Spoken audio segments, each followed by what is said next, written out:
দেউতাৰ টকাৰ অহংকাৰ দেখাই মজা নাই। মজাটো তেতিয়া আহিব যেতিয়া টকা তোমাৰ হ'ব আৰু অহংকাৰ তোমাৰ দেউতাৰ।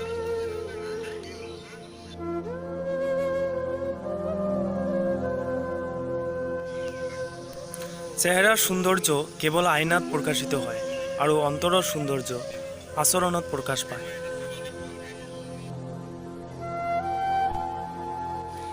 যেতিয়া মন ভালে থাকে তেতিয়া পৃথিৱীৰ একো বস্তুৱে ভাল নালাগে, লাগিলে যিমানেই ভাল নহওক কিয়।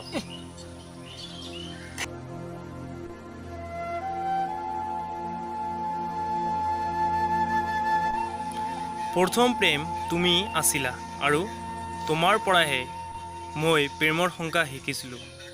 তোমাক কেনেকৈ পাহৰিব পাৰোঁ, তোমাৰ সেই হাঁহিটো, তোমাৰ দুচকুৰ চাৱনি আজিও মনত পৰে। যেতিয়া কোনোবাই কাৰোবাৰ কাৰণে কান্দে সেইটো হ'ল আৱেগ, যেতিয়া কোনোবাই কাৰোবাক কন্দুৱাই সেয়া হ'ল প্ৰতাৰণা, আৰু যেতিয়াই কোনোবাই কাৰোবাক কন্দুৱাই নিজেও কান্দি পৰে সেইটো হ'ল প্ৰকৃত ভালপোৱা।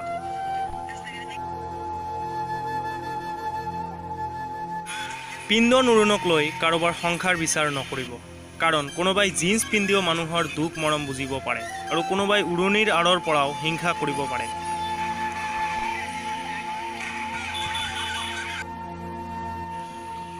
কান্দি থকা দুচকুৱে কেতিয়াও মিছা নকয়, চকুৰ পানী তেতিয়াহে ওলায় যেতিয়া কোনোবা আপোন মানুহ আঁতৰি যায়।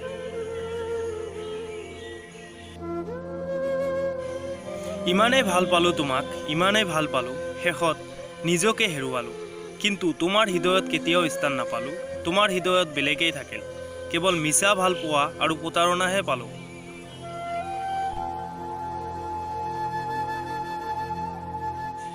ছোৱালীজনীৰ গাত সকলো গুণ বিচৰাৰ আগত এটা কথা মনত ৰাখিব যে ছোৱালীজনী কোনো লাইব্ৰেৰীত থকা গাইড বুক নহয়, বিচাৰিলে সকলো গুণ পাব। কষ্ট কৰি পোৱা সফলতাই মানুহক চৰিত্ৰৱান কৰি তোলে আৰু হঠাতে পোৱা সফলতাই মানুহক অহংকাৰী কৰি তোলে। এজনী ছোৱালীৰ কাৰণে তাইৰ জীৱনৰ প্ৰথমটো জোৱা হ'ল তাইৰ বিয়া, কাৰণ যদি বিয়া ভাল ল'ৰাৰ লগত হয় তেনেহ'লে জীৱনটো স্বৰ্গ হৈ পৰে, কিন্তু যদি ল'ৰা বেয়া হয় তেনেহ'লে জীৱনটো নৰক হৈ পৰে। জীৱনত কাৰোবাক পোৱাৰ পিছতো যদি আৰু ভাল কাৰোবাক পোৱাৰ আশা কৰা তেতিয়া চাবা এদিন জীৱনৰ সকলোতকৈ মূল্যৱান বস্তুটোক হেৰাই দিবা। জীৱনত কাকো ঠাট্টা নকৰিব, কাৰণ জীৱনটো এখন যাত্ৰীবাহী ট্ৰেইনৰ দৰে, কাৰণ যাত্ৰা ক'ত কেনেকৈ শেষ হ'ব কোনেও নাজানে। আবেলি সময়ত ফিল্ডত বহি থকা ল'ৰাবোৰৰ ওচৰত গৈ ৰৈ চাবা, তাত ছোৱালীতকৈ বেছি জীৱন সংগ্ৰামৰ কথাহে আলোচনা কৰা হয়।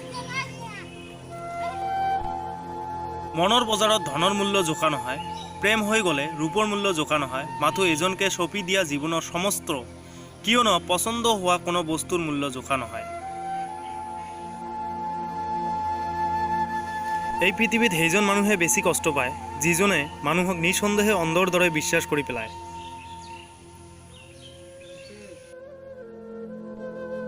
মানুহে সকলো কথা পাহৰি যাব পাৰে, কিন্তু অপমানৰ কথা কেতিয়াও পাহৰিব নোৱাৰে।